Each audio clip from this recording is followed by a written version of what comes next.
It's been more than a week since the city cleared tents from mass and casts, making encampments illegal in Boston and moving dozens of people who'd been living there into temporary shelter. But several others who'd been living in the area have ended up elsewhere. That includes the nearby emergency room at Boston Medical Center, where hospital officials had to increase security.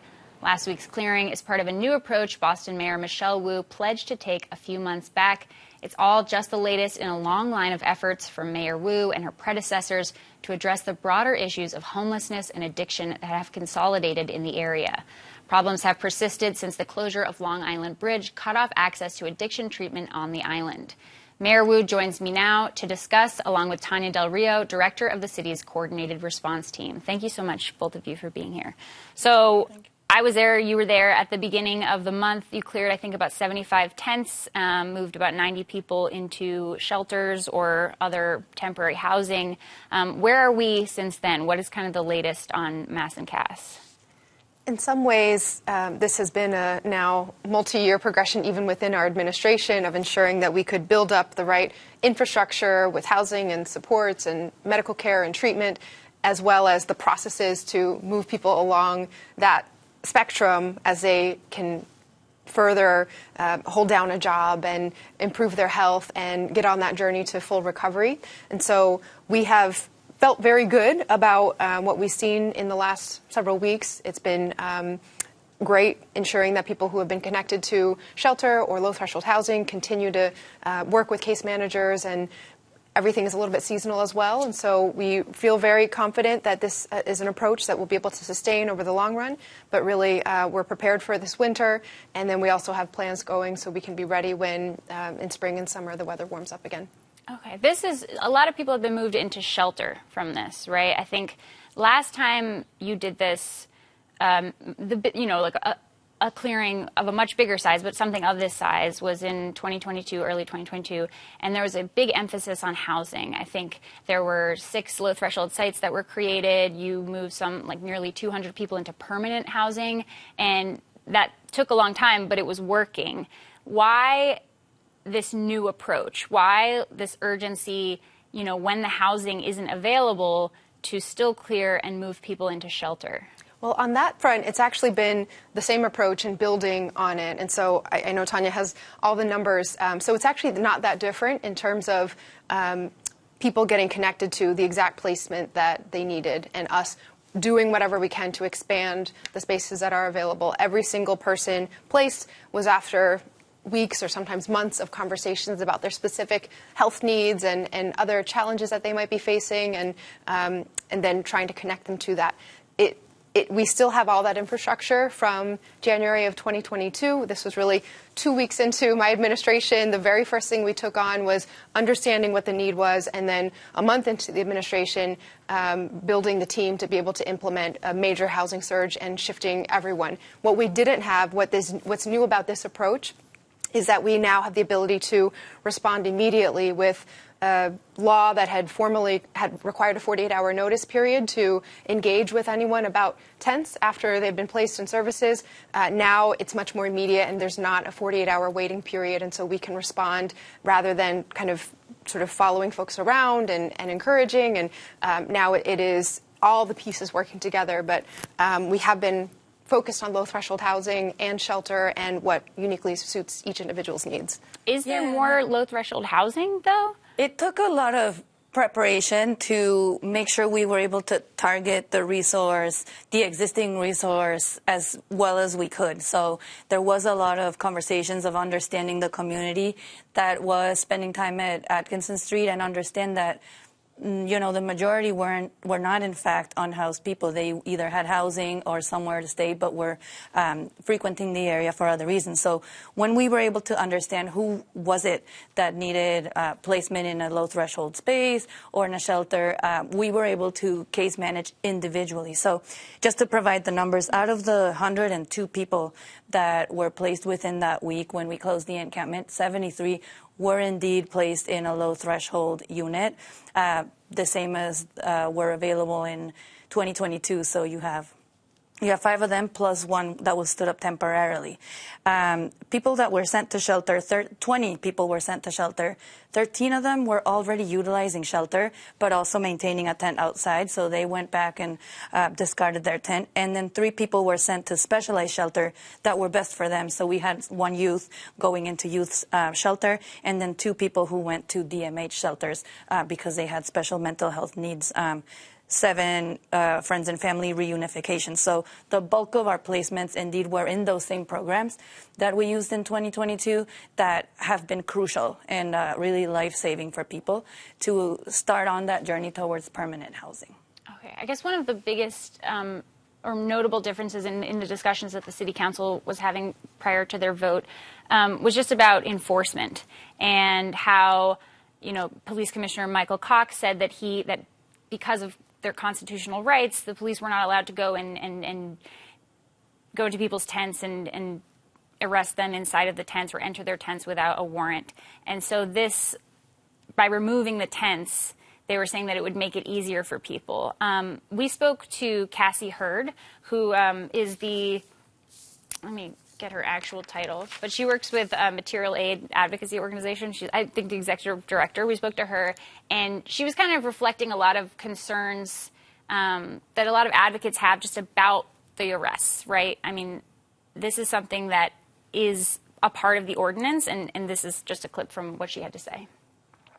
What are your concerns for the next, by the time that I get to talk to them, or within the next couple of weeks or the next month? Right. What are some kind of the concerns that you're thinking about after this? The disconnection from care, right? The overdose risk only increases, as people are disconnected from their communities, from care, from those who can respond if needed. That a significant number of people, or even if one person gets picked up because of this ordinance, right, as a result of the action Mayor Wu. You mean arrested? Yes. Yeah. Both Mayor Wu and I will say the City Council, right, approved this, that can have deadly consequences, if not just be counterproductive towards people moving forward. And, in terms of housing, in terms of jobs, even in terms of accessing some treatment, having that Corey there, and also just extremely traumatic for people. So how would you respond to those concerns? I think she named a couple of things. One is the displacement. I talked to a psychologist who works with folks at Mass General Hospital, who is also concerned about finding people. And you've worked with so many great groups, Victory Programs, Elliott House. I mean, all of these great caseworkers, JRI, who have been able to work with people. That's been a concern I've heard from a lot of people. And she also talked about arrests, right? Like this risk, this heightened risk of arrest, which is a part of this ordinance, right? It's written into the law.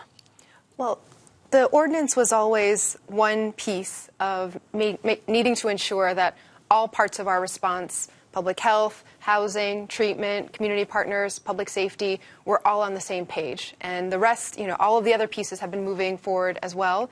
To date, there have been no arrests under the ordinance whatsoever.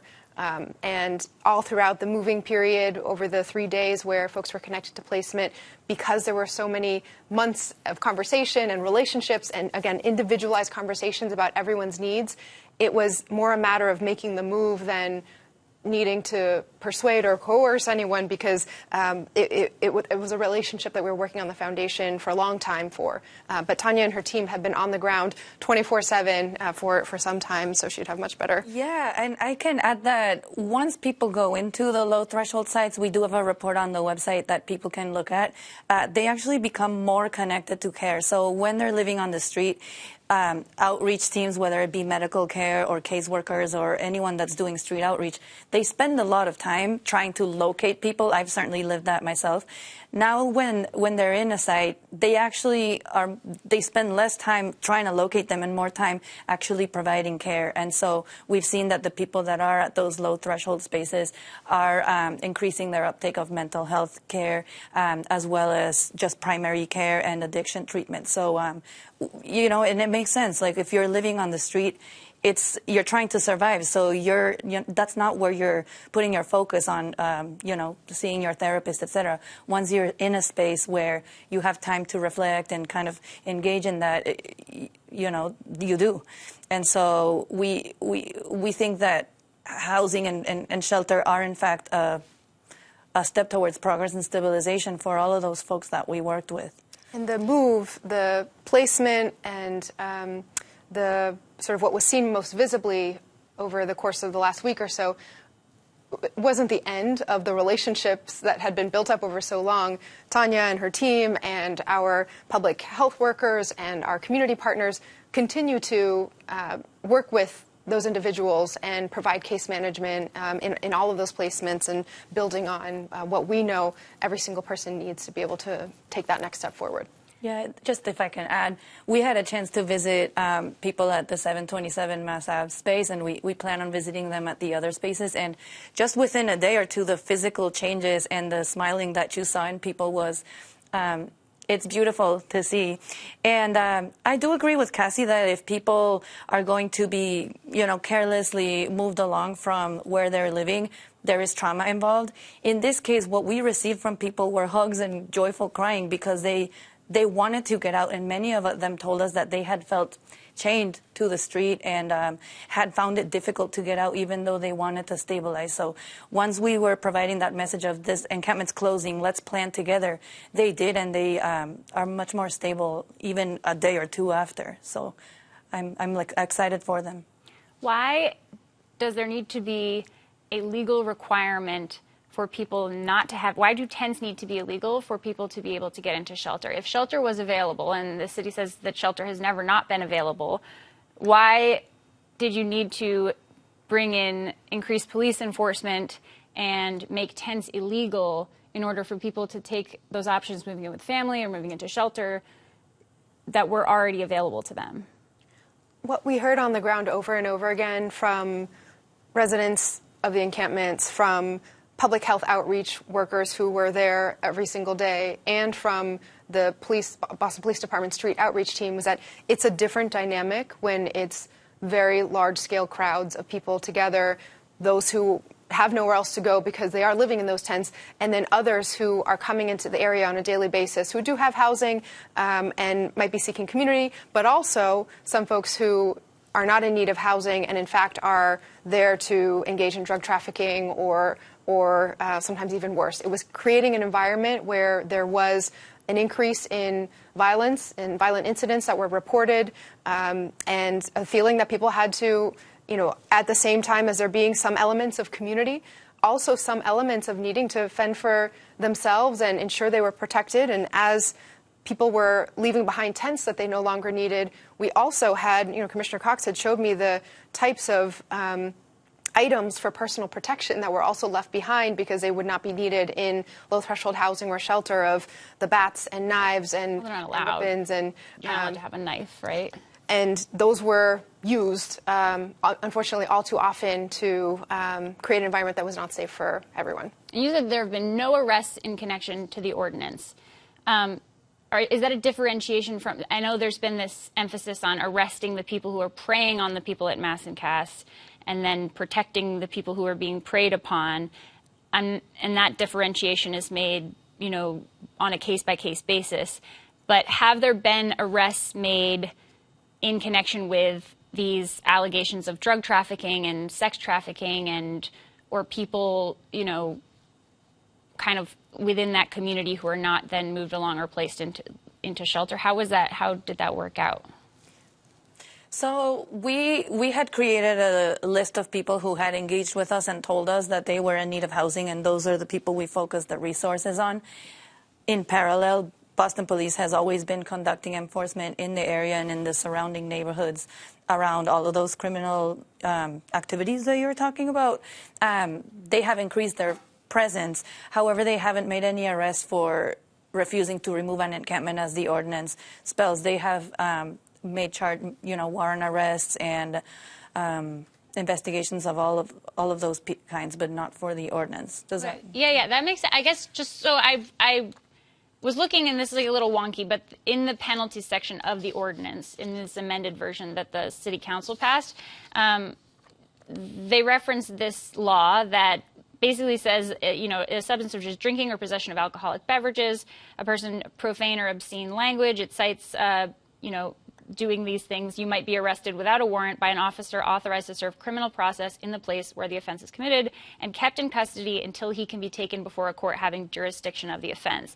So does that mean that people can be arrested without a warrant for drinking or swearing publicly, and this is part of the ordinance, this is in the language of the ordinance, and then held before an arraignment in jail? Is there any kind of like arrangement that's happening right now with the sheriff and the BPD and the city to process people that are out, you know, publicly using or doing any kind of public disturbance? Is that something that the police are targeting right now? There really has been no, you know, the ordinance is now law, and the commissioner and the department and the entire city are eager for every single neighborhood in the city and every single street in each neighborhood to have that baseline of safety. And so wherever laws need to be enforced, they will continue to be enforced. But there really is no effort, now that this ordinance is law, to try to, you know, circumvent or, you know, categorize an arrest this way versus that way. So it's more that there hasn't been a need for this for this particular type of enforcement, because most of the people who were living in tents and encampments were placed, and then everyone else, you know, it's not that there have been new tents popping up all over the city or anything like that. There's been a visible coordination. We now have mobile outreach teams to reach people throughout the city, because the resources are freed up from having to monitor and work to save lives and keep the peace and ensure safety in one area with so many people concentrated at Mass and Cass. Now that that dynamic is different on the street, the resources are available citywide to make sure we can get people what they need. The enforcement is also happening citywide. I think about two things. I think about Commissioner Cox in the city council hearing talking about how police were very reluctant to enforce when the tents were up, and they wanted this ordinance to be able to enforce the law, to enforce this, like to be able to, you know, go ahead and target those people that they were perceived as a danger. And then I also think about how in 2021, your predecessor, acting Mayor Kim Janey, she established the courtroom at the Suffolk County Jail, where people were held pre-trial and kind of processed, and the goal of that was to get people into detox or rehabilitation.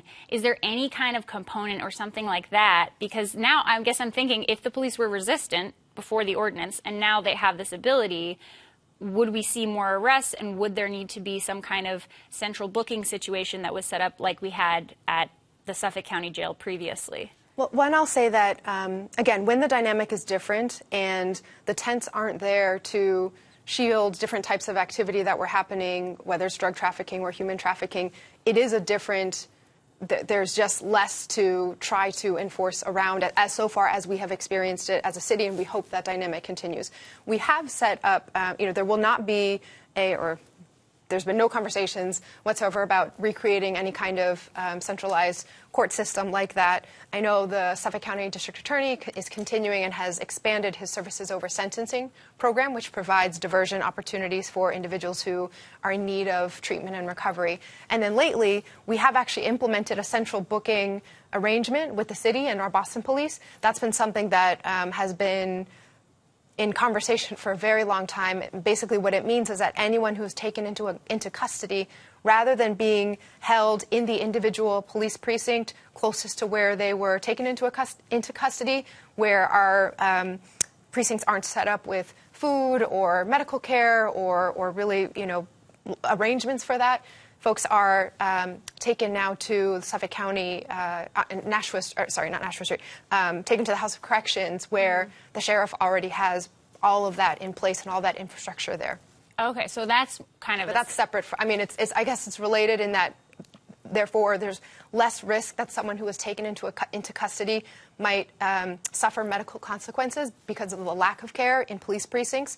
They're now taken somewhere where there will be care, but that was in place, you know, for every situation, not just Mass and Cass. Okay, so that was pre-existing, and there hasn't been like an uptick in arrests for people brought to that place from since this. What it looks like on the ground is we have the street outreach public health workers, including partner agencies, and the Boston Police. They're having conversations 3 times a day, 8 in the morning, 4 in the afternoon, 12 midnight, and alerting each other of where they're seeing congregation, where they're seeing people in need of outreach or in need of an offer of services.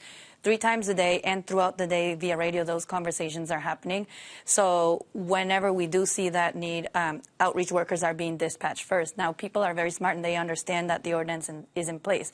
So with that messaging of, well, you know, we're offering you shelter and you know that now it's not possible to set up a campsite or a large encampment like we had throughout the year.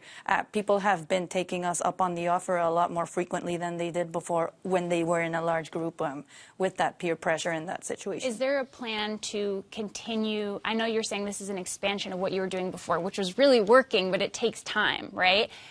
Is there a plan to create more permanent housing for people? I mean, getting almost 200 people into permanent, and really, really quickly, because we are technically out of time. So those 200 units actually weren't permanent housing. Those were low-threshold transitional sites with I'm saying wraparound medical care. 172 people, I think you Oh, got yes. it. Yeah. Out of that Went into through. the Take next credit step. where it's due. Absolutely. Yeah. Absolutely. And those were actually sites that are run throughout the state. So some of that was in Boston and some of it's outside. We now have had partnership from the state to expand and replicate some of those low-threshold transitional sites in other cities as well. And everywhere we're seeing the need for more permanent housing, but that's something we'll continue to advocate That for. will be a continuing conversation. All right. Thank you so much, Mayor Wu. Tanya Del Rio, thank you for joining us. Thank you for having us.